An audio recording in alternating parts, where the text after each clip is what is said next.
dimension will collapse upon itself. You stupid bitch. You know it's hard out here for a pimp when he tryna get this money for the friend. But a Cadillac and gas money spent will cause a whole lot of bitches jumping shit. You know it's hard out here for a pimp when he tryna get this money for the friend. But a Cadillac and gas money spent will have a whole lot of bitches jumping shit. Hey everybody, and welcome to What the Hell Happened to Them, Dwayne The Rock Johnson saga, marches forth. I am your host, Patrick Scale, and joining me is my voluptuous co-host, Joe Vekeman.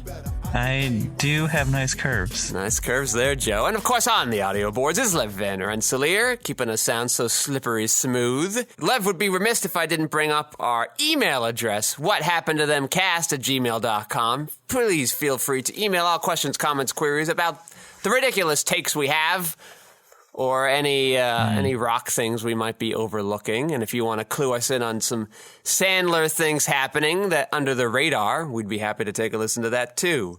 Can I just go into the Sandler corner really quick?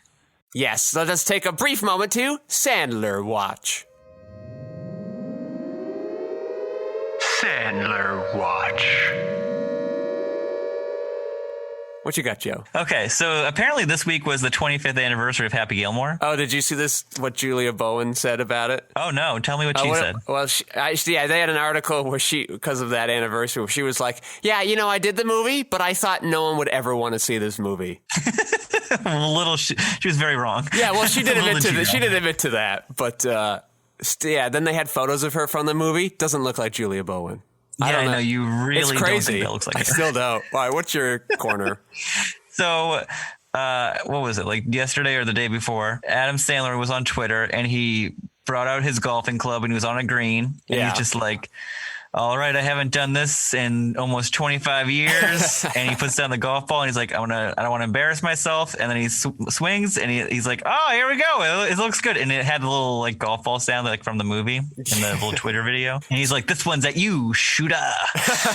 And then later that night, Christopher McDonald replied with his own video where he was in his own home, and he had a little cup, and he did a nice putt, and he's just like, I gotcha. And he like said something like quippy and funny. It was very nice. Did Sandler have like the hockey stick? Is that what did you say? No, that? no. He had a golf club. Well, okay, I guess. I know. He didn't have the golden hockey stick. It could have been like for you, Chubbs, and pointed to the sky. Yeah. That would have been nice. And then the alligator's just smiling at him. Yeah, and Abraham Lincoln for some reason. Okay. Also in Sandler Watch, I sat through begrudgingly the first episode of The Crew. Starring Kevin James. Well, because I sort of bitched and moaned about it last week, and I wanted to have proper call to do that. And Is he on the show? Kevin James is on the show. No, is Sandler on the show? I don't know. It wasn't in the episode I watched. And they're brothers, brothers of the same network, right?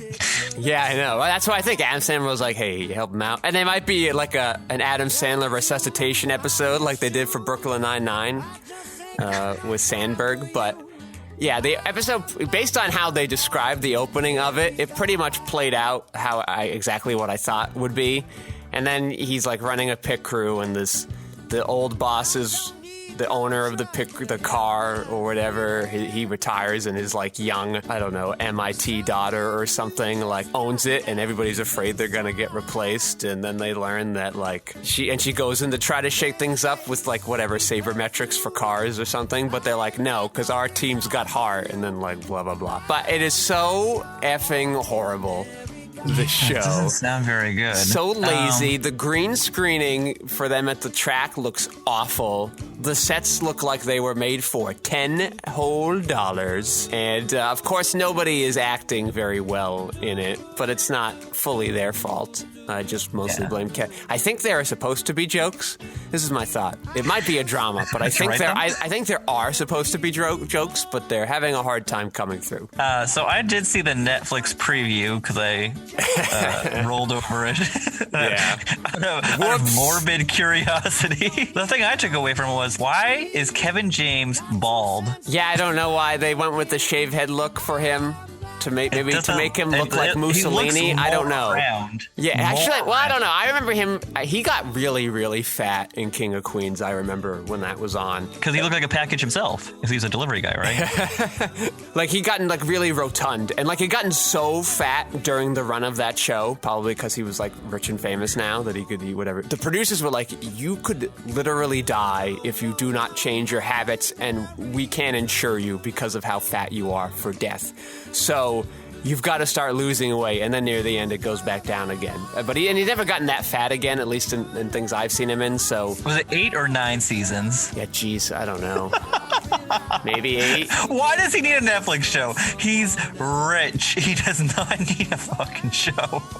It's not about him being rich. He works so people, I don't know, have to bow to him every time he walks on set, and they're like, oh Kevin James, you're so talented and funny. But like, I think it's Netflix is just like, hey, he might make us money. However, Netflix is like building their business model, because I don't think it's about money, because they can't be taking that much in compared to what they're putting out. Netflix is just like, their whole thing is, let's make a show with someone famous, run it for 2 or 3 seasons so that there's like some backup catalog or whatever. But then we're not going to pay anyone past 3 seasons, because then we'll have to pay them more. So, end the show after that. Yeah, and in our murder mystery movie, we actually go quite a bit into the contract structures of Netflix's shows. And unless you are this kind of crazy breakout hit like Stranger Things these days, yeah, you're likely not getting a 3rd season. But yeah, the days of Orange is the New Black and BoJack Horseman are over for Netflix. It's too big now, so you're gonna get stuff like that. But like, also weirdly, Joe, The Ranch, which nobody has ever talked about, has 100 episodes,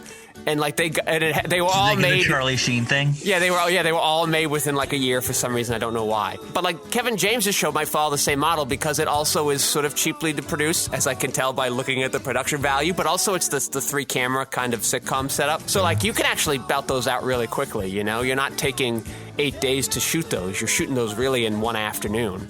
Yeah, you think they shoot like 3 episodes a day? Yeah, no, you don't do that, but like, it just, you're not spending that much time on crew and stuff like that, or the actors. You pay less because they're not on set all the time. They come in a couple hours a day for rehearsal during the week, and then you shoot on Friday. It's really, Patricia Heaton had this whole explanation of it during the Ray Romano finale, and it actually sounds like La Dolce Vita. Like, you're an actor, you want to be on the multi-camera sitcom, because you barely work. It's awesome. So Kevin James, they dropped 10 shows all at once. Fortunately, only 10, but I wouldn't be surprised if we got like 80 in the 2-year span. I would not be surprised at all. Gosh. But hopefully we won't. But we'll see. Hopefully nobody watches this, but I don't know. Well, Joe, let's go into our actual topic for today. Young Rock. No, we will get to the Young Rock. What special presentation do we have for our guests this week, Joe? The Cons cut. Yeah. Of Justice League. We got it first. We got the Snyder cut of Southland Tales. We did it. Yeah, no, we got Southland Tales. We got the Cons cut of Southland Tales. Joe, for people who didn't listen to our first Southland Tales episode, what the hell happened in this movie? Yeah, that's a fair response to that question. Southland Tales. During a 3-day heat wave just before a huge 4th of July celebration, an action star stricken with amnesia meets up with a porn star who is developing her own reality TV project and a policeman who holds the key to a vast conspiracy. Is that what happened? Is the 4th of July relevant to this movie at all? It happens on the 4th of July, which is what I would love to. One of my favorite parts was the extended opening. Yes. With the handheld camera and like just going around that like barbecue 4th of July thing. Yeah, they certainly spent some time hanging out there. That really put me in the atmosphere. Yeah. Of just like, oh, it's like a hot day and everyone's just like, because they're like, there's more squirt gun stuff. So everyone's like, it feels like it's more hot. I was like, wow, I'm already like digging this more. And I feel like it's actually working. What do you think? Yeah. So overall, the Khan's cut didn't feel drastically different from the other cut. But there were also, so why are you cutting things out? I don't think it was to make things more clear, because what they seemed to cut out were storylines and maybe little bits of exposition here and there. Yeah, they just let scenes run a little longer. Yeah, so it's sort of the rare move where it was like, let's obfuscate our movie more by cutting it down. You don't see that very often. But like, I don't know, tonally and pacing-wise, like actually nothing felt that out of place or different or unusual. That was sort of interesting that you could cut 20 minutes out of this movie and it still feels functionally the same. Right? They changed the whole beginning for me, though. They don't go right away to the whole thing with like Justin Timberlake narrating all of like what's going on in Albion, Texas or whatever. It's like they show like actual military action. Yeah. I was like digging that. I was like, oh, okay. And like, did they switch around the part where the guy gets his like hand cut off? Yeah, like, I think that was moved earlier. up. I think that was way earlier, and for some reason to bring us into the titles. Yeah, and like they were actually like describing fluid karma, and I was like, oh, that's what that is. Like it was just like, this is what I need to know. Tell me, don't hide this from me. Yeah, I'm gonna draw what I found, especially with stuff that was left in for this version. I'm gonna start drawing a lot of comparisons to his earlier Donnie Darko film, because there's a lot of those actually hanging out in here. And one of them is that in the theatrical cut of Donnie Darko, they cut out a lot of the stuff that helps you make sense of it, that in his director's cut he was able to put back in. Yeah, I've never seen the theatrical cut of Donnie Darko. To which I thought, like, well, it's just weird that, like, specifically with Richard Kelly, they think, let's take out more to make the movie more confusing. Like, I just don't know what the producer's goal is with doing that. So yeah, having the liquid karma explained was helpful. They actually do a good job of explaining things pretty much the whole way through. Now, I can't claim how helpful that is, because I've seen it before. And so like there could be an element of just like, I know what to expect. I know how this is all going to fit together now. Yeah. So, like, I can follow along more easily rather than me trying to figure out what the hell movie I'm in, because we're all over the place, and you've thrown 80 characters at me, and most of them are from SNL, and I don't know why Will Sasso's in this movie, and, like, here we are. John Lovitz as a very straight-laced, like, I'm crooked cop. Yeah, the role he was born to play. Yeah. When you think crooked cop, you're like, oh, yeah, John Lovitz, of course. That bad guy from The Wedding Singer. The bad guy. He's just a guy that wants to make some money. Yeah. Chapters were in both versions of the movie, but chapters are very big in the Donnie Darko director's cut. Those weren't available in the theatrical release. Can you imagine if they did the first 3 chapters that he wrote as a comic book? I think they did, right? I think there's a whole set of graphic novels that were released. Oh no, but I'm saying, like, what if the Khan's cut was the 3 graphic novels that we like see them like? Yeah, it was like another. I filmed those too, but like I wanted to make them comic books instead. But I guess I have this Khan's cut I could just release with, an hour and a half more footage. There's more quoting of this is the way the world ends in this version. He loves, in Donnie Darko, there's everybody quoting books and stuff all the time in there. There's this theme of opposition to love is not hate, it's indifference. And it's like it's an aside here, so it sort of makes sense why they would kind of trim that conversation. But like, it's a very prominent point in Donnie Darko too, so he's got this idea he doesn't want to let go of. People are always getting shot in the eye in Richard Kelly movies, it seems. He loves that. He is obsessed with.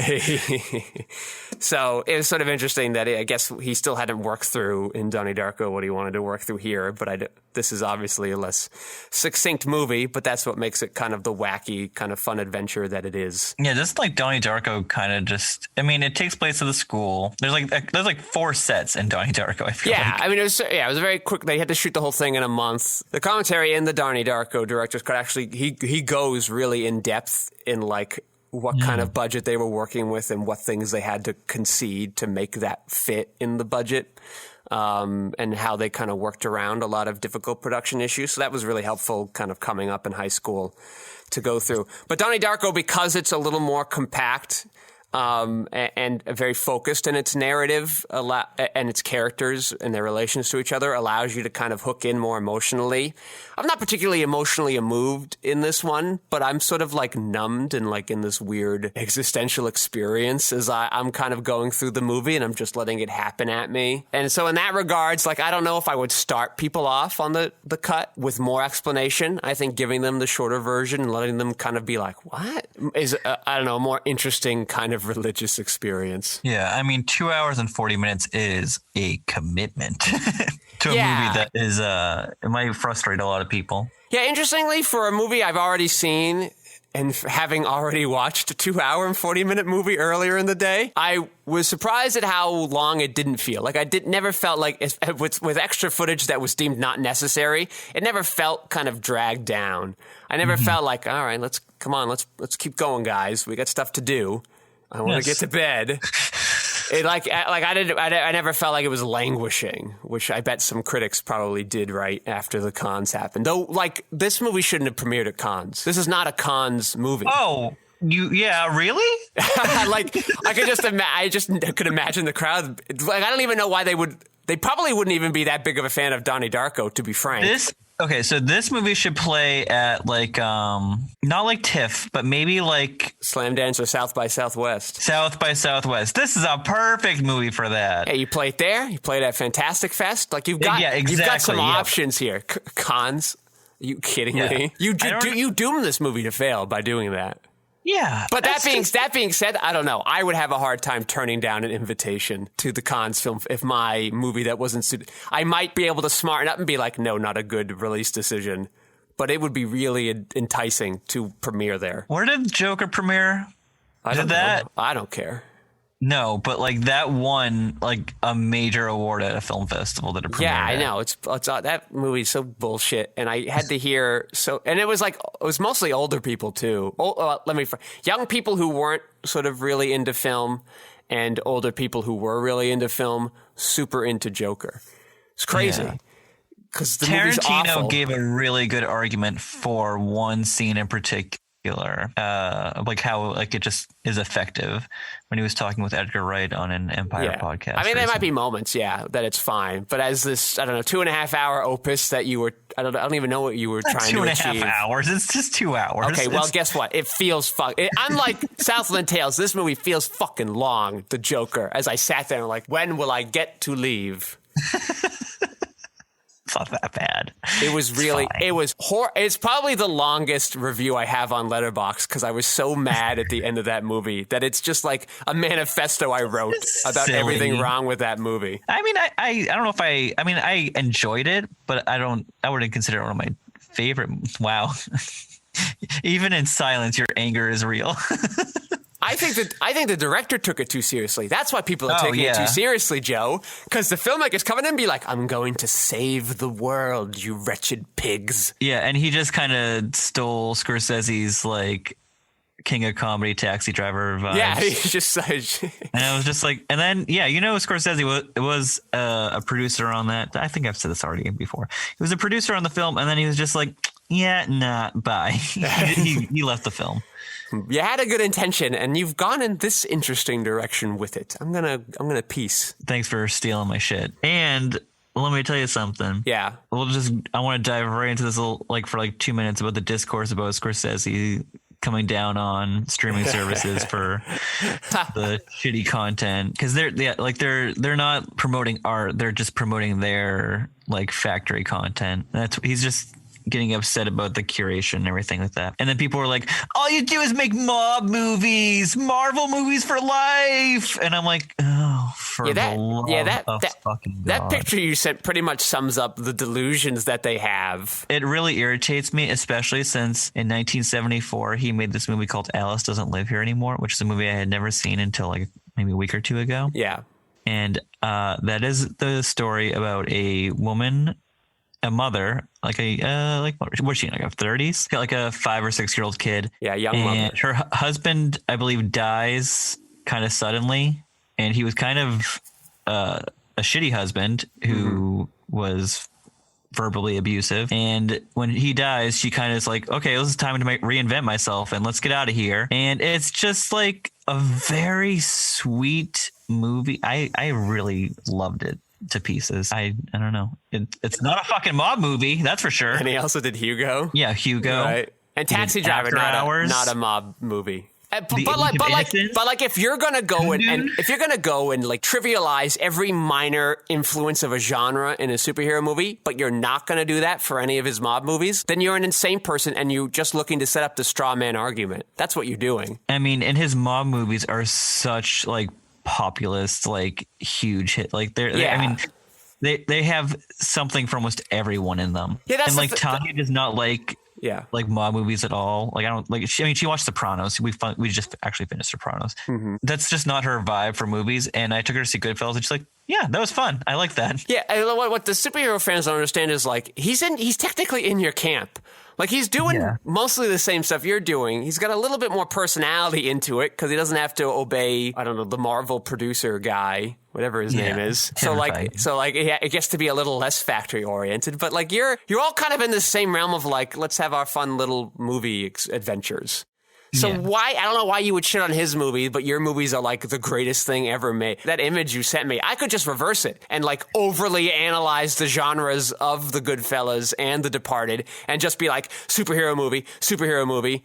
And that, I don't know if either one's actually fully correct, but like that one would feel more right to me because your movies, your superhero movies, Marvel fans, are not allowed to be unique and fun and different. And you got pretty close with the Black Panther movie, but even then there are some really tough, like having seen other Coogler works, Coogler is not on full display in Black Panther. There is a great deal of silencing in there. And so what Marvel has decided is that when they want to do something different, they're going to do it in just the script and the dialogue. And that's not really the best way to make a movie, by having people chatting a bunch. Take a look at that. Our friend Rona sent that to me. Because I shared the same thing to her. Yeah, so now we have a funny image here from a dear friend of the cast, former guest, where it is now these mob flicks that have been going around, but next to them are some Adam Sandler films. So it has Billy Madison, coming-of-age romance, Goodfellas, mob flick, Happy Gilmore, sports dramedy, Casino, mob flick. Your favorite next. 8 Crazy Nights, animated holiday tragedy. The Departed, mob flick. And then Little Nicky, avant-garde surrealist fantasy. So, like, you can really make this argument with any film genre you want, right? But nobody's coming to Adam Sandler's defense. The Marvel people just overly love and seem to protect these movies because you feel like your movies are being attacked or whatever. Your movies make $1 billion. Critics don't always like them because guess what? They're not always great. You don't have to like every one of these movies that comes out, okay? It's fine to be like, yeah, that movie probably could have been a little better. But instead you're like, no, I want to watch it 5 times and then I'm going to own it and then I'm going to own the re-release and then I'm going to own it on 4K because whatever, you've been shepherded into this area of the capitalist manifesto and you've bought in full line and sinker, even though then you're tweeting about communist stuff on your Twitter. Like whatever, guys. I don't know. Let me tell you something. Pick a lane. As someone who has seen all these Marvel movies, I enjoy them. But those are movies that like I'll watch them again. But like after I'm done watching them, I really never think about them. Yes, it's just out of my head. I'm in the theater, but once I'm out of the theater, I'm like, okay, I'm gonna watch something else that I'll probably enjoy or like have a little more fulfillment out of. I enjoy going to see them like on the first run, but like I don't know.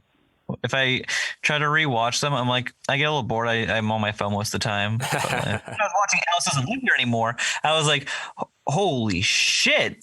Why did I take so long to watch this movie? You know, there are Scorsese movies too that are kind of like you watch, you're done.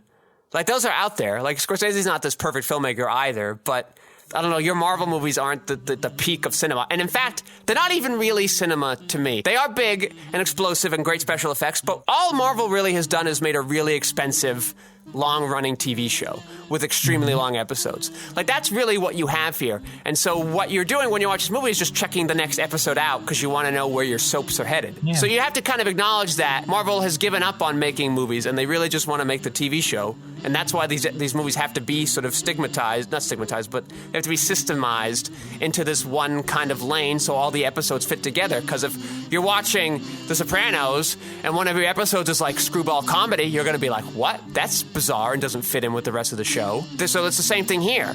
And this is sort of the problem I've had with Hollywood, sometimes Scorsese too, though he seems to have trying to get out of Hollywood by signing on with Netflix, is that and Apple Plus, who are letting him do whatever he wants, because it's become the TV-ization of film, and it's all about sort of doing that. Like, we thought TV was going towards film, and it really wasn't. It just got stronger visuals because the camera technology got easier to do. And they were willing to put more money into sets and actors. But that's not what makes cinema per se. It's sort of the language that you use. And the language that Hollywood has always used is words, which is not a visual thing and is not a cinematic thing. And TV, coming from radio, is mostly word-based. It's much easier to get ideas across with words in that short amount of time than with visuals. Because TV is meant to be on in the background. Even the Breaking Bad's and Up of the World, that experience for a TV writer is always the imagination of like you're probably not paying attention the whole time because you're watching it at home. And even though home theaters are on the rise, that's still not the norm and is not the expectation. So that's sort of what you have to come to understand, Marvel, is that your movies aren't even movies. So why are you defending them so fiercely? You're just long TV shows. But a lot of Hollywood is too. I'm not on their side either. I'm not defending any of these rock movies that all feel like kind of TV things to me as well. Whew. And now Marvel is making TV shows. Yeah, like of course they are. But all those are just bad. All those are just smaller budget Marvel stories. That's the only difference between those two. That's Can I it. tell you something? What? So I'm watching WandaVision right now, enjoying it. I've actually gotten a little bit more out of this too because it has become like kind of like a water cooler thing. Like I have some friends at work I get to talk to about it. Yeah. And the good thing about this stuff is it's when you turn it on, it's like, 40 minutes. Okay. No, that's wrong. It's like 21, 22 minutes and like 18 minutes of credits. What? We haven't talked about this, have we? No. It's crazy. Because you would think, well, Marvel does a lot of like stingers at the end, like, what's up for the next episode? No, just credits. Dutch. You want Dutch credits? Yeah, we got Dutch credits. They have, because apparently now, because it's on a streaming service, they have the show in like several different languages. Yeah. So they do the regular credits, which will go on for like a minute or two, and then they're like, okay, now it's time for the credits for Egyptian. I don't know. It's just like there is no Egyptian anymore, Joe. It's just Coptic and it's only used in religious ceremonies, you fool. I don't know, but it just goes on forever and ever and ever.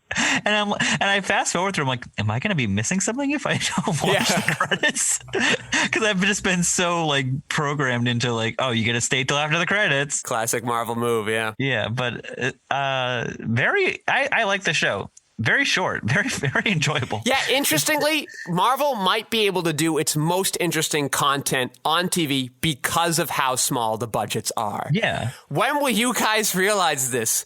You can do interesting, unique, standout things if you do not invest heavily into them. And movies and TV don't need to be expensive. I don't know how this all exploded for no reason. You could do really interesting things for $1 million, $500,000, $2 million. Like you can be in that range and still do really cool things. I don't know. That's my thought. Another thing with this show is it's focusing on two characters that have been severely sidelined in those movies because they're not like the big stars of the whole. Mm-hmm. And so that's nice. And it's like, I feel like I know these characters way better than I actually know any of the the superheroes in their like own standalone movies, because you just get so much time with them, and I'm like, and it's nice. I like the show. It's good. Also, 9 episodes, like 22 minutes long. I'll take it. Yeah, I don't know. I haven't seen it, so I don't want to comment too much on it. But your take on it doesn't surprise me. It's what I've always thought. Yeah. Again, it's not sort of cinematic. It's just a more interesting story. Yeah. Told in a televisual way. But the risk isn't there, so that's the advantage you have. And I don't know. So you're getting more diverse voices in low-budget TV now because of it. And you're getting these sort of sideline characters who might be more interesting because you don't have to appeal to everybody. So I don't know why we're so afraid of doing that. And I bet Hollywood's going to come out of this pandemic learning nothing. I bet they'll actually do the opposite. They're like, well, we have to make up for all this money we lost. We need to make the biggest movies we've ever made. Oh, I hope not. I really hope not. We need to make a movie that will make $2 billion. Well, James Cameron is hell-bent on that still. You know, because his Avatar movie was supposed to actually come out this past December, and they pushed it back till, I think, 2022 now. Great. Yep. I don't think it's coming out at the end of this year. 12 years after the original. We've all been waiting for this sequel. At this point, I just want to know what James Cameron has made, because I like James Cameron movies for the most part. I didn't really particularly like Avatar. Yeah. And now this is all he's decided to do with the twilight of his career. He's old. Well, now, ever since really the Titanic, he seems to be a director more interested in playing with technology than with sort of making films or telling cinema stories. He made good stories. Right? Because, early on, right, with The Abyss and the... Terminator. Yeah, I don't like the Terminator that much, but What about T2, Terminator Judgment Day? Terminator 2 I'm into, and True Lies. You got some really fun, cool movies there. And then somewhere along the line, he's just like, yes, what if we had giant CG boats, though? I like Titanic. What if we had, what if we had realistic looking blue people? I don't like that. But now, like, I imagine you're gonna watch Avatar 2, then you're gonna go home and watch Avatar 1 and be like, Avatar 1 looks like garbage. Like, I think that's what's gonna because so much time has passed between the two movies. Like, you put all this time and investment into making technology that ages horribly. What was the goal? What was the point? Yeah. Also, apparently, it's an underwater movie, which is like a big thing for Cameron. I think it was on the set. Kate Winslet, who's in the movie, I guess she's one of the stars. Yeah. Said that she wanted to beat Tom Cruise's record for holding his breath underwater. And so I don't know how you underwater act, but she's apparently held her breath for like over 3.5 minutes or something. Yeah, and it's just like James Cameron's. They go, James Cameron, Avatar's so successful, we want you to make 3 more. And he's like, okay. And they're like, well, it should be much easier to turn these out now that the technology's been built, right? And he goes, no, because I want to film the next one underwater. And they're like, why? And he says, doesn't matter. I'm doing it. And now he has to build all this filming submarine technology things for what I will imagine, should I watch the movie, is no reason. Probably didn't need to be done, is what I'm going to say. But yeah, you're going to watch the movie, right? Maybe. I don't know. No one misses a Cameron. That's why he makes so much money. Yeah, like, I'm not going to be part of the problem. I'm not doing it.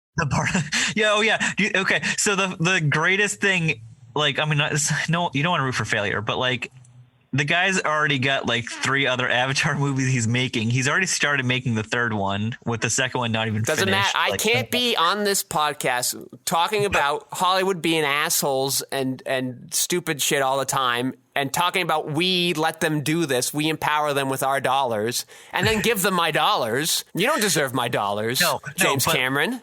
Exactly, but like, what if this movie bombs? He hasn't really had a bomb since The Abyss? I don't think it's going to bomb. I think people might hate this movie, and it will still somehow make $800 million. But Avatar has no lasting footprint in the culture right now. I don't know. I agree. Like, why have this? I think people are going to remember 12 years ago and be like, oh yeah, that movie was so crazy. I remember being blown away. And then they're going to come to this. And I hope they're like, oh, it's less fun the second time. Because now it's not new anymore. Everything's in 3D now. And I didn't think these blue people and the regular people looked all that lifelike motion-wise anyway. It actually was sort of creepy. Something was creepy about them.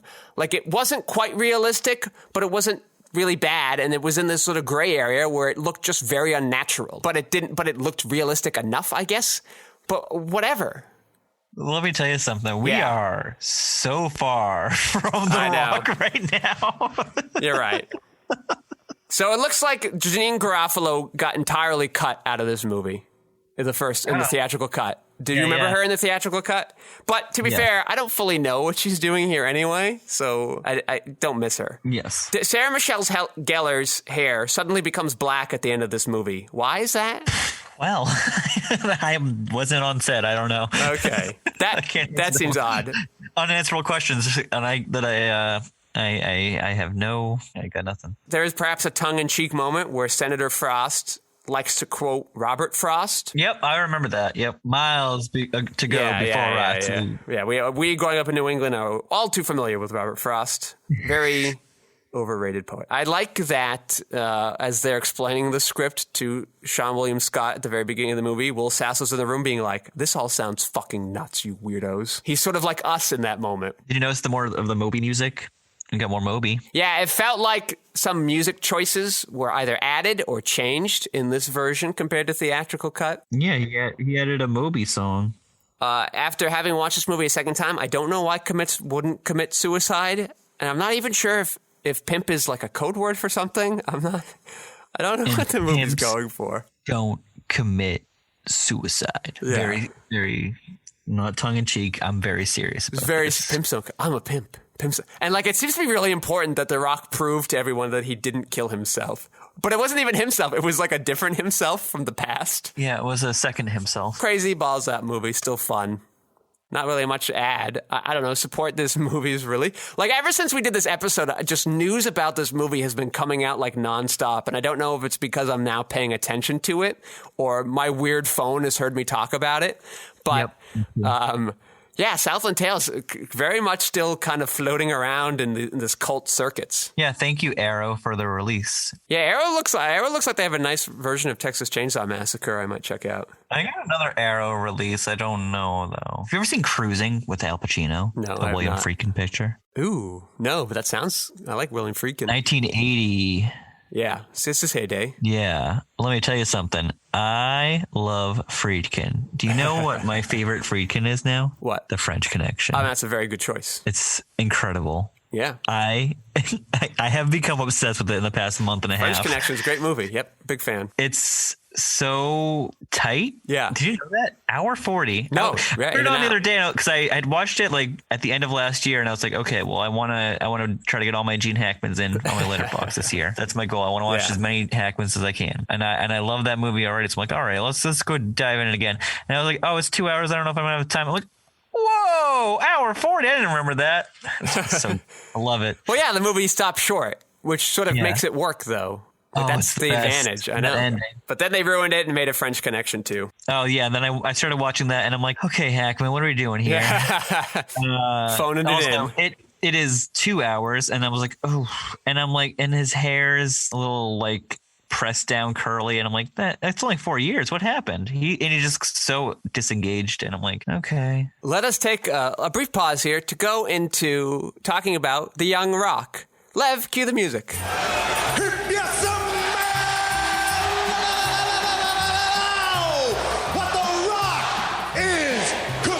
Istanbul was Constantinople, now it's Istanbul, not Constantinople, been a long time gone. Just Young Rock. You keep adding the.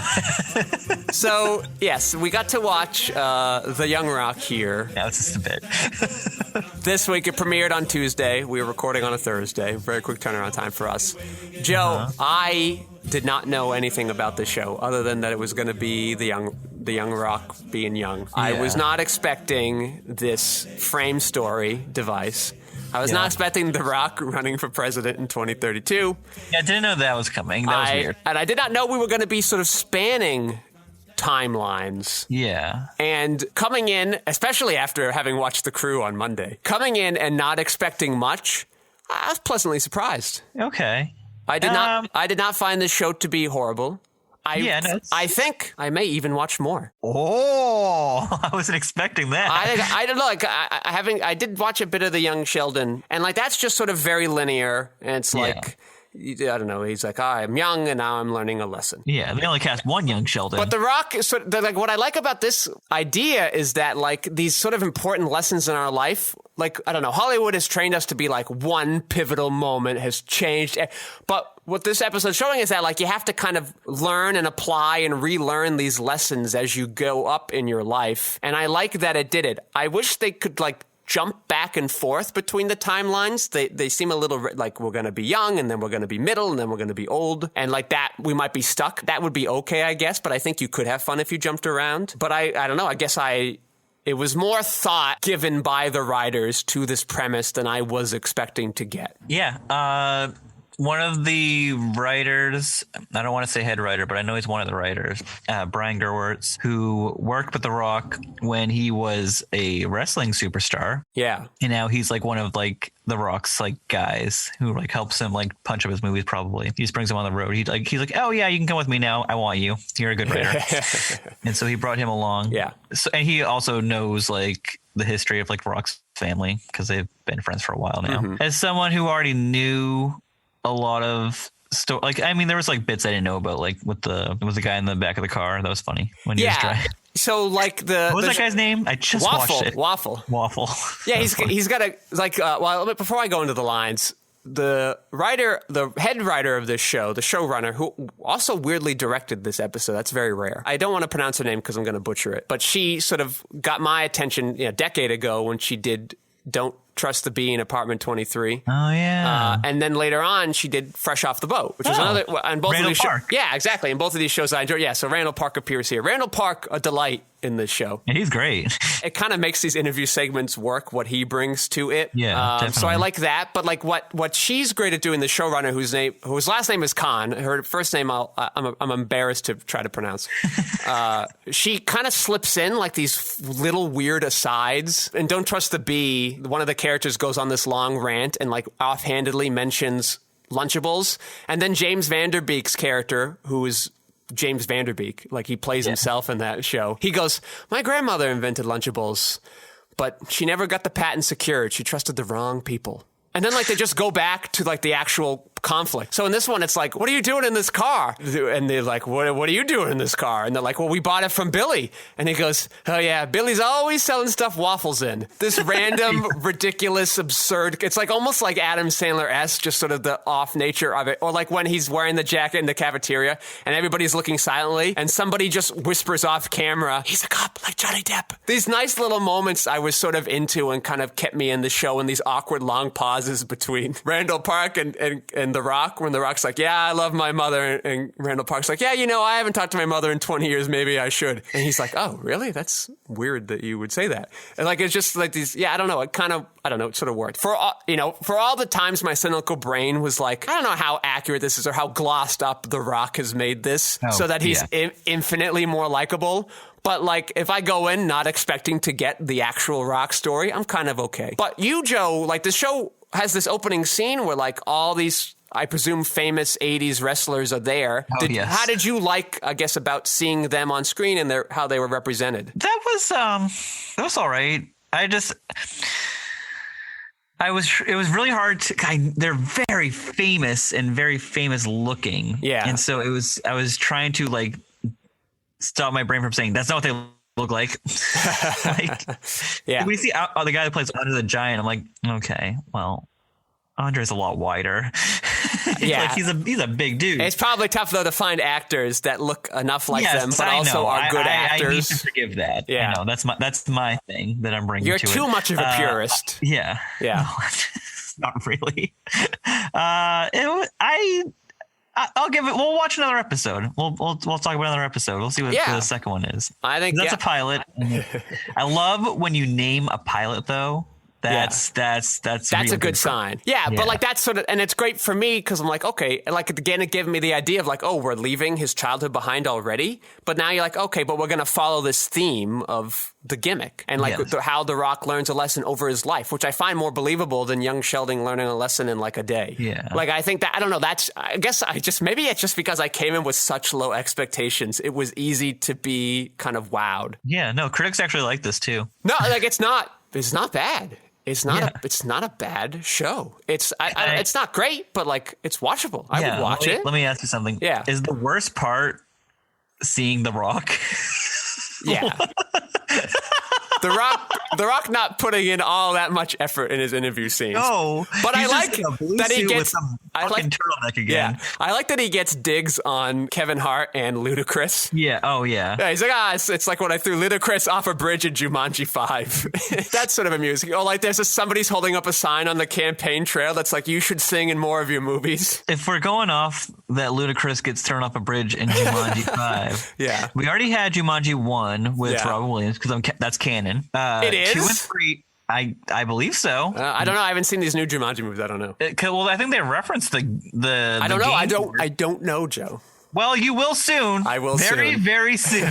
Okay, go on, Joe. Like I would think within the next month you'll be watching that movie. Yeah, but isn't the second Rock Jumanji 2 called Jumanji 2? Something subtitled? No, the first one's Jumanji, Welcome to the Jungle. Okay. And then the second one's called Jumanji, The Next Level. Oh, we might only need 2 more Jumanji movies then. Yeah. And, well, they're already filming the third one right now. There you go. See, and Ludacris is going flying soon. And one after that, the one where he throws Ludacris off the bridge. So let me see it. Do you think The Rock now in his contract for Jumanji...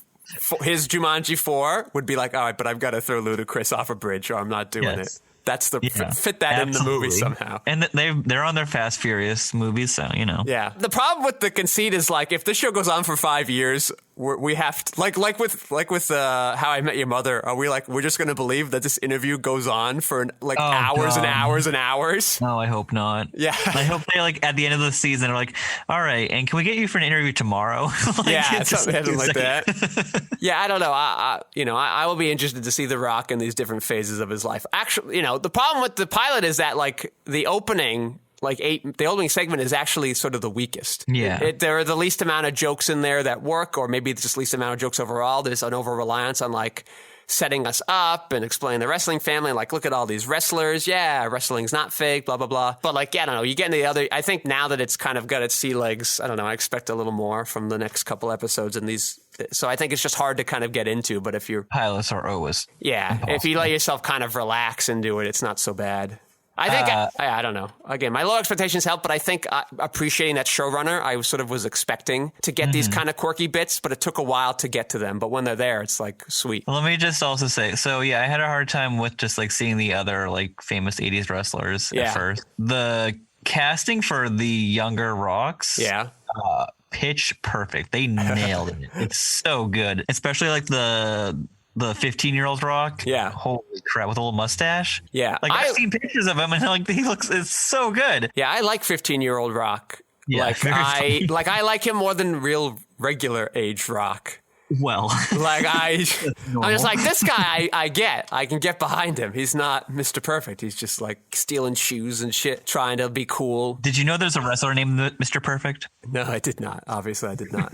So the one thing I'm a bit concerned about is like the danger, because it seemed like they wanted also these little timeline stories to be self-contained. I think you could run into trouble there. It forces you to rush certain things. You get sort of the annoying, like, homeless man teaching The Rock the life lesson in that segment. And then, like, instantly he's like, all right, I'll go pick up my mom. And so, like, some things don't always feel earned. That, from a writer's standpoint, is something they kind of have to deal with. And I wish that they would be okay with kind of leaving some of those things open-ended, because what we're really doing here is, like, learning these lessons throughout our life, which is the interesting conceit of your show. So those are my thoughts on The Young Rock. Pleasantly surprised. I agree. Okay, well, let's go to our last looks here on Southland Tales. Same as last time. I just wonder how The Rock looks back on this movie. Does he look back and go like, yeah, that was kind of a fun, weird trip I was on? Or does he look back and go like, ugh, I can't believe I had to take movies like that in my younger years? I hope he's always like pretty cool with like his past, and he admits when things are stupid, but like I think he can see that there's like a cult around this movie already. So he's probably like, yeah, no, I did that. That was a wild time. I don't think he'll be like, oh, that was awful. It's just one of his like most unique performances too. So I wonder if like just getting outside of his comfort zone did something for him, or at least was left a good impression. Yeah, I agree. That is exactly how I feel. All right. Well, let us thank our sponsor, Arrow, this week. It was nice of them to send us these DVDs, albeit late. Let us, of course, thank Lev Van Rensselaer for minding those audio boards. And I'd like to thank my co-host Joe for joining me this week, as always. Yeah, of course.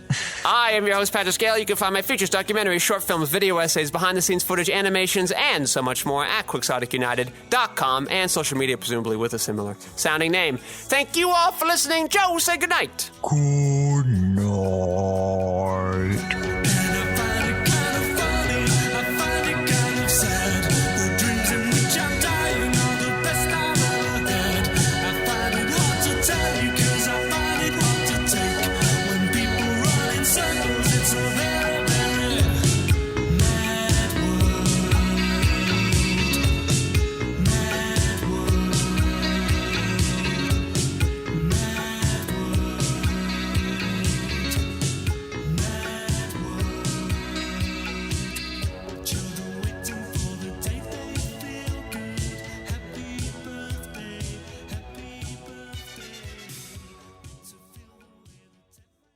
Once again, the Hollywood Foreign Press proving that I will strongly disagree with them and their choices forever.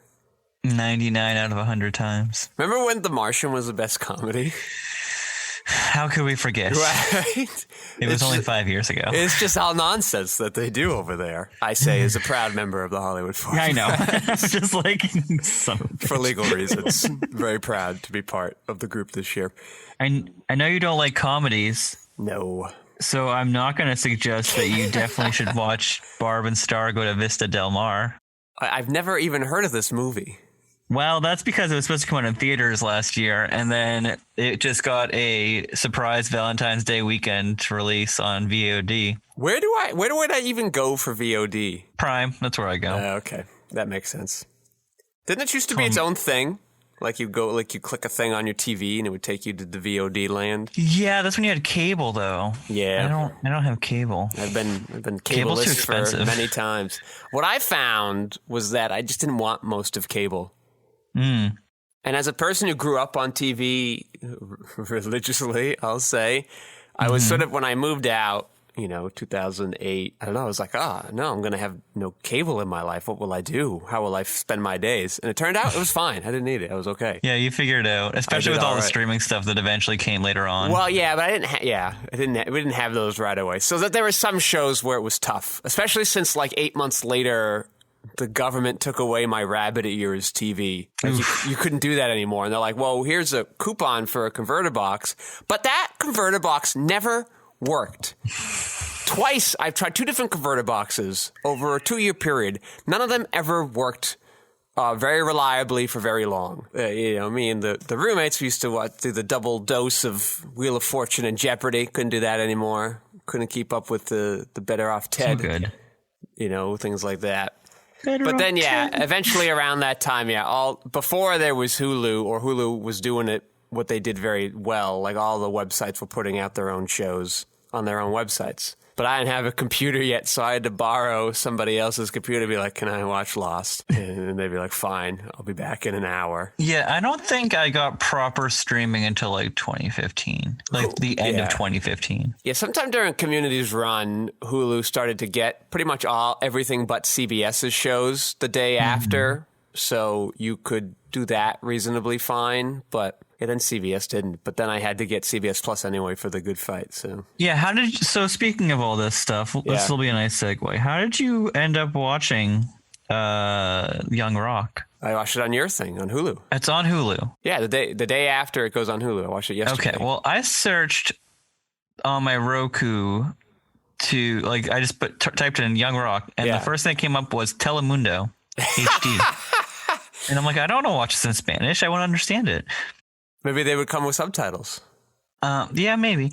And then the next one was there was just a bunch of random Roku channels I've never heard of. And then I was like, shouldn't this just be on Hulu? I have Hulu.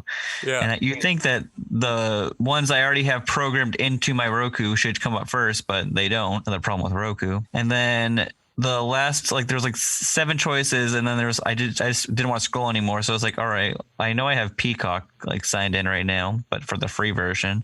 So I watched it on Peacock. Oh, there is a free version of Peacock, or is that limited edition? It's very limited, but you get next day shows. Okay. I am going to be getting Peacock eventually because it's going to have my wrestling network on it really? in March. Yeah, the WWE network got sold to Peacock.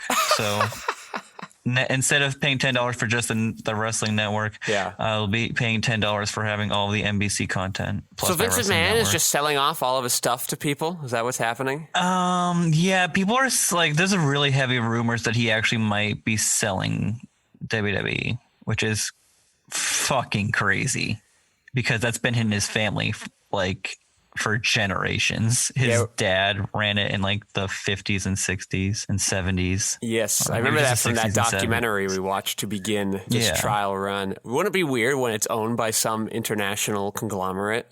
Oh, it's definitely going to happen eventually because I just don't think he'll give it to anyone in his family. I don't know. He hates his family. He has no respect for anyone in his family. Oh, man. What a weird dude. And there's going to be a Vince McMahon documentary coming out eventually. I guess that he's sanctioned, which is really going to be crazy. Can't wait for that. Yeah, that's the face. Yeah, I know. That's how. So you were able to watch it. That's good. Okay. I did. Because I want to talk just about it watched today. it like 15 minutes ago. Nice. And then the fresh in family my was head. like, "Pay attention to us, Daddy." Meh, meh, meh. Oh, they were watching it with me. Oh, okay. Kinda. Family time. That's Yeah. nice. You want to dive in? Yeah. Okay. That sounds fine. Let's go.